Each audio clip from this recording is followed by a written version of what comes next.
and gentlemen, Namaskar and good morning to all of you.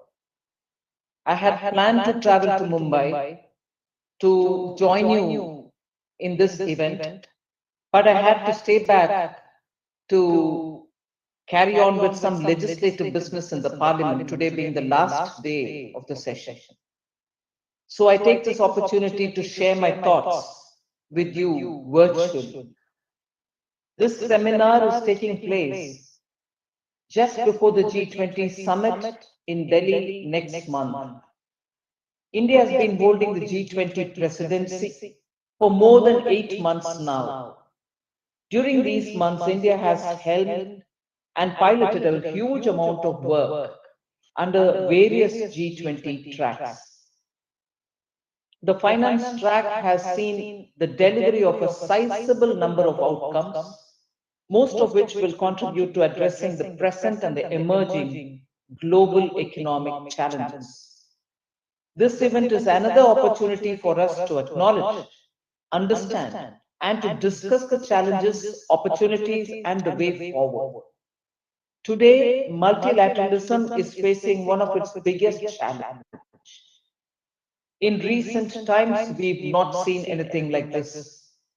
After decades of integration, the global economy is starting to witness increasing fragmentation and unraveling multilateralism.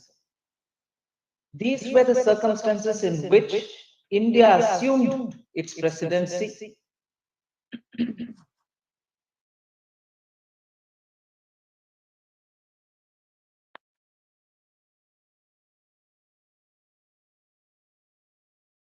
India assumed its presidency in these kind of circumstances of the G20. So far, we have ensured that geopolitical differences do not supersede the core G20 mandate of the international cooperation. A common thread in our G20 agenda is how to prepare for a better tomorrow for all. The Indian presidency has ensured that common ground is reached on all economic issues while maintaining a forward looking agenda for the G20 in 2023. Discussions have centered around finding solutions for existing and forestalling emerging problems. A primary focus of the Indian G20 presidency in 2023 has been to strengthen multilateral development banks to address the shared global challenges of the 21st century. MDBs are facing the shared global challenges of the 21st century, but MDBs are facing increasing demands from donor and from borrowing countries to expand their lending operations beyond their core development mandates. However, MDBs are currently not equipped to address this rising demand for their resources adequately. To explore possible solutions that can constructively contribute to the efforts that MDBs are undertaking, the Indian G20 presidency set up an independent expert group on strengthening MDBs. Let me use this opportunity to thank Sri N.K. Singh and Professor Lawrence Summers, who have steered the work of this group adeptly.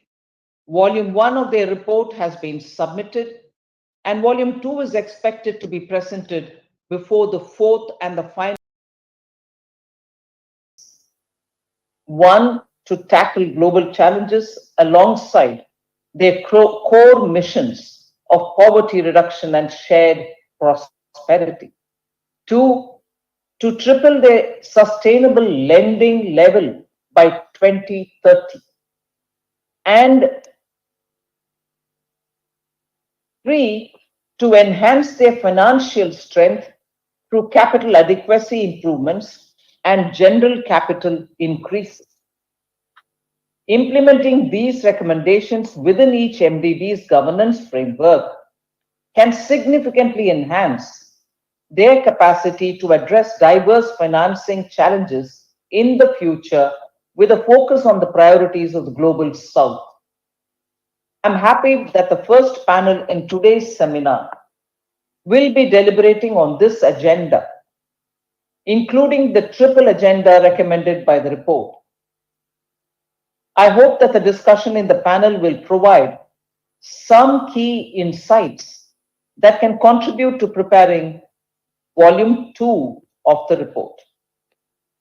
Another issue discussed in the G20 finance track is the escalation of debt issues in vulnerable economies, which possess significant economic risks to their sustainable development. The Indian G20 presidency has placed great importance on the management of global debt vulnerabilities, demonstrating a commitment to voicing the concerns of global south. The international community must collaborate and find stronger ways to coordinate debt restructuring for low-income and vulnerable middle-income countries facing debt distress. We have made significant efforts this year in providing momentum for debt treatment for some countries. The G20 also stressed the criticality of addressing debt vulnerabilities in low and middle income countries through an effective, comprehensive, and systematic approach. By restructuring existing debts and enhancing access to affordable finance, the international community can contribute to releasing financial resources in debtor countries to shield vulnerable populations from economic hardships. In this era of technological transformation, unlocking the full potential of digital progress for all is essential for a fair and inclusive future. Despite notable advancements, disparities in access, usage, and quality of financial services persist among vulnerable populations and micro, small, and medium enterprises. Under the Indian G20 presidency, the digital public infrastructure has been integrated into G20 discussions, with member countries recognizing its capacity to enhance productivity and also to accelerate financial inclusion. The G20 policy and the G20 policy recommendations for advancing financial inclusion and productivity gains through DPI, meticulously developed under India's leadership, have garnered unanimous acceptance across the G20 membership. These can guide both G20 and non-G20 countries in harnessing DPI for inclusive and robust growth. We are striving to lay the foundation for a robust regulatory landscape that encourages innovative while ensuring macroeconomic and financial stability.